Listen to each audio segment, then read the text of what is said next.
Bonjour, je suis en train de terminer un footing et je suis actuellement à Montréal où j'ai la chance de rencontrer des enseignants qui m'inspirent. Je suis entouré de plein de petits écureuils et puis aussi je visite la famille, non pas les écureuils mais la famille qui a émigré depuis quelques dizaines d'années ici. Et j'étais en train de courir et j'ai amené un peu de curiosité dans mon expérience, dans mon footing.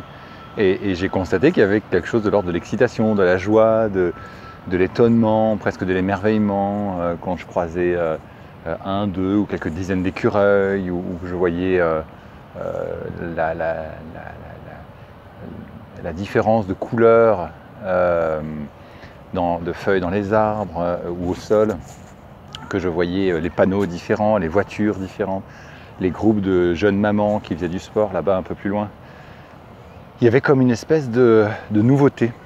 Et j'ai remarqué que cette nouveauté générait de la joie, générait de la légèreté. Et puis je me suis souvenu à ce moment-là de conversations que j'ai eues avec mes cousines il y a quelques jours et qui nommaient plutôt une forme de lassitude, ou en tout cas de ne plus être connectées en fait, à cette réalité, comme si elles étaient un peu blasées.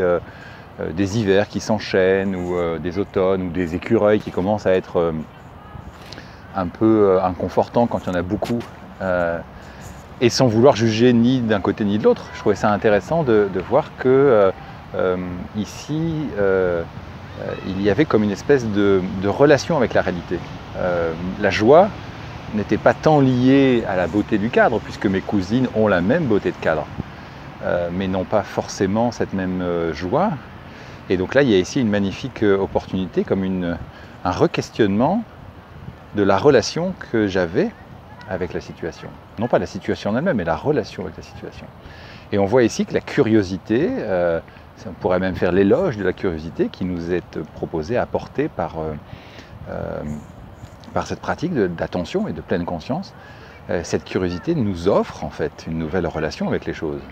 Peut-être à ce moment-là, nous offre également la possibilité de jouir de la beauté de ce qui nous entoure. Alors que dans un contexte plus routinier, nous sommes déconnectés de cette réalité-là. Et puis peut-être aussi de nous offrir plus de lucidité dans des moments difficiles, dans nos relations, dans nos choix professionnels, dans nos situations familiales. Et je trouve qu'ici, vraiment, il y a quelque chose de très apprenant que je vous invite à explorer, peut-être dans votre prochaine marche ou dans votre prochain échange avec un proche, d'amener de la curiosité. Tiens, est-ce que je peux vraiment être comme un enfant qui ouvre un cadeau, être présent et attentif, curieuse et curieux de ce qui est là, et de voir ce que ça peut générer, tout simplement. Peut-être cela ne générera rien, peut-être que ça pourrait amener un nouveau regard. Alors je vous souhaite de belles pratiques, où que vous soyez, pas besoin d'aller au Québec en fait. Dans la région où j'habite, en France, à Lille, eh bien, il y a de très beaux arbres aussi, et peut-être que je peux là aussi me reconnecter à tout ça. Alors belle pratique, prenez soin de vous et à bientôt.